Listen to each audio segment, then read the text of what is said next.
Welcome! We are Two Finger Spirits. We got the camera shy camera guy. Back here as usual. The live studio audience. They painted the wall. Doesn't it look nice? That's great. Good job. Good job, guys. Today we're doing a Midwinter Night's Dram by High West Distilleries. This is Act 9, Scene 5. A little tribute to your buddy Billy Shakespeare. Not my friend. He's no friend of yours? No. Why, did he scorn you? You know what? I don't understand a word he writes. So I hold that against him. It's his fault, not mine. Well, it was the error. Yeah, the error. My error. So tell me, Brandon, what does Act 9, Scene 5 mean in these bottles? Because I know we have another one around here somewhere that's not Act 9 and not Scene 5, but what is this? Act 9, so this is the 9th year that they put this release out. It's the Rendezvous. It's finished in port casks. And so Act 9 is the 9th year. Scene 5 is the 5th day of bottling. I don't know how many days they did bottle it, but I've seen they had 1 through 5. And, you know, so last year's was 8. Last year we did Act 7 instead of Act 8. I think you're right. But, so that was one of our first videos that we recorded. We did that on December 20th. And I remember back then, this was one of our absolute favorites. Indeed it was. But we've gone back over the past year, and the ones that used to be our favorites aren't our favorites anymore. Right. So it's been kind of fun learning why. I used to really like the finished whiskeys, ryes, or bourbons. I liked when they were finished in the sweet wine barrels, right? We liked it in the port finish, the sherry cask finish. What's that? The James E. Pepper was the James E. Pepper rye finished in the sherry cask. That's 100 proof. It was so nice. It was one of my favorites. I still have a few bottles. You can't get it anymore, but it's kind of lost favor with me. I don't love the sweet whiskey so much anymore. And I think we're just on to, I wouldn't say we've gotten more sophisticated. No. But we've adjusted our own palates to see what we really like. Yeah. And I think we now prefer different. So this is a blend of the top secret blend, 95% rye, 5% malted barley from MGP, and then 80% rye, 20% malted barley from High West, I think. But we're not sure of how much of each they put in or if that's even accurate. Right. So that's the hypothesis. Yeah. Cool. So it's aged in new charred oak barrels, white American oak barrels, and then it's finished in French oak port barrels. They say it's ruby and tawny port barrels, if that means anything to you. Nope. I'm not up on my French port wines. But it sounds like they must be good ones. 98.6 proof. Oh, that's funny. I believe they all are. Last year's was too, you're right. Cool. Now, is that body temperature? That's also body temperature. Is it? Yeah. I wonder, maybe they do that, you know, to be cute. It's come up in price a little bit. It's $99. I think it used to be around $89, so a little bit of a jump. So what I'm not sure of, and I couldn't really find out anywhere, is that they recently changed the Rendezvous to a limited release, and they've changed the whole, it's not the same Rendezvous it used to be, let's say that, right? So is this made with the new Rendezvous or an older Rendezvous? Well, if it's been sitting for a couple of years, you would say. No age statement as far as I know. I think I heard rumors that it's 4, like, but I don't know. I don't want to take any guess. So, but let's check out this color. All right, let's go look at it. It really is a nice dark color. It's dark amber. Yeah, I would agree. We've got a little bit of like a redness in there, probably from the port finish. I see violet, like a purple. And the legs are gorgeous. Ooh. It really hugs the rim of the glass and then kind of beads up a little bit and then drops. It's really nice. All right, I need to taste this. So this is the 5th bottle of a Midwinter Night's Dram that I've been lucky to get. Which ones have you had before? I've had the past 4-year releases, so this is 9. We have 8, but we didn't review 8. We reviewed 7, and I've had 6. Nice. So it's very good. It's highly anticipated by the whole whiskey community. And how often does this come out? Yearly, in the autumn. Okay. And they say it's supposed to taste like Christmas. You want to put that to the test? Well, I want to smell it. Let's see if it smells like Christmas. We got plum. Oh, yeah. Baking spices, along with some barrel spice. Cherries. I definitely get a dark fruit. That's probably like a strong, that's probably from the port. Honey and tobacco. I get like a little bit of baking spice. Do you get a baking spice? Yeah, Did you say that? Baking spices for sure.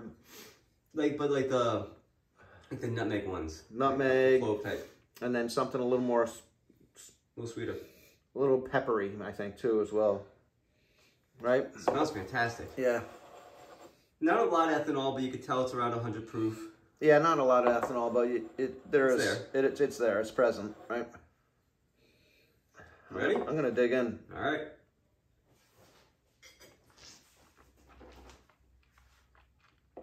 Mm. Mm, mm.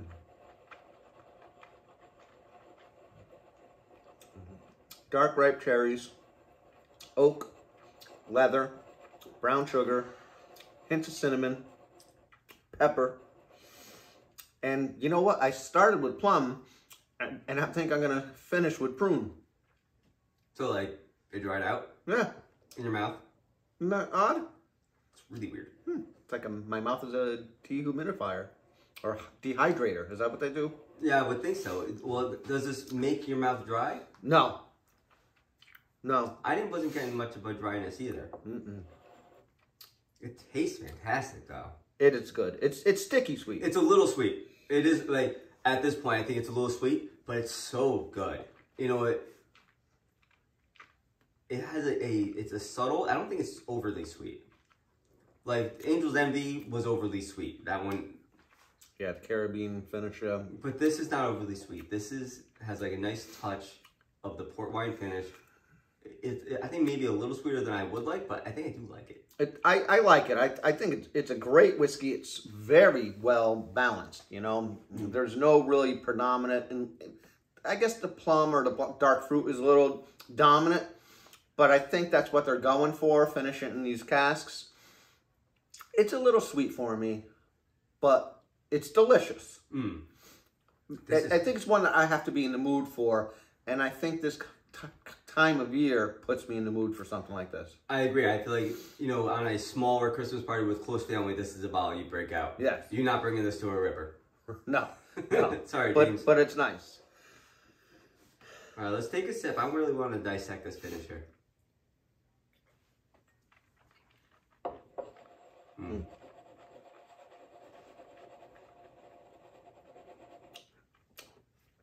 Jam. I get jam on the palate. Sticky sweet, yeah, honey. I even get some bubble gum. I get like a seasonal feeling just by drinking it. Oh, absolutely. I totally feel it. And that's what they were going for too. It's good. It's very good.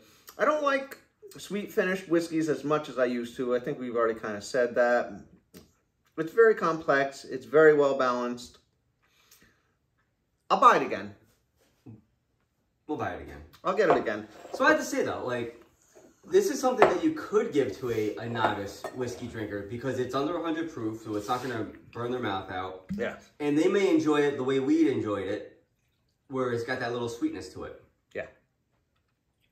So I think I would probably share this with someone who's really getting into whiskey that's not up to the high proofs yet. I tell you what though, that Jamesy Pepper Rye 100 proof finished in sherry casks reminds me so much of this, and it's not available anymore. You could probably find it a few places. I have 2.5 bottles left, and it is really similar, and it was only $35.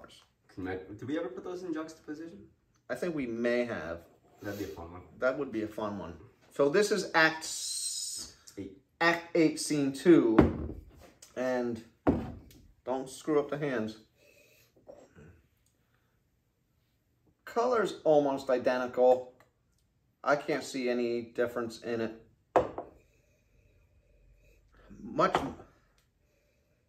Slightly milder on the nose.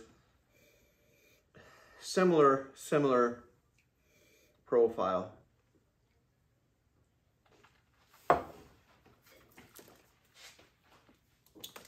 lighter mouthfeel. I feel they're very, very similar. Lighter mouthfeel on last year's. I wouldn't be able to pick them apart, I don't think. No, perhaps not. They're both excellent, but they're very, very similar. Which consistency, I guess, is kind of cool. I wonder if that's what they were going for. Yeah, they do try to keep it consistent. They haven't changed, you know, what they're describing it as. They want it to taste like Christmas plums, and they do. Yeah. Last year's seems a little bit more bitter. I didn't get any bitterness on this year's. All right, let me go back. But they're both excellent. I would definitely get the next. I'd get either any one I see. If I saw X7, I'd buy it. You know, I don't care how long it's been on the shelf. I'll dust it off. Right. So, well, especially when there's consistency there. So, like, it doesn't really matter. No one's saying, oh, you know, Act 8 is the best one. You have to have Act 8. A lot of people are saying 1 through 4 were the best, and then this year is rivaling those. Huh. And I think there was one year that they said it was kind of subpar. Huh. Well, I guess I stand corrected. But subpar for this is still pretty good. Mm. That's why these are thoroughly enjoyable.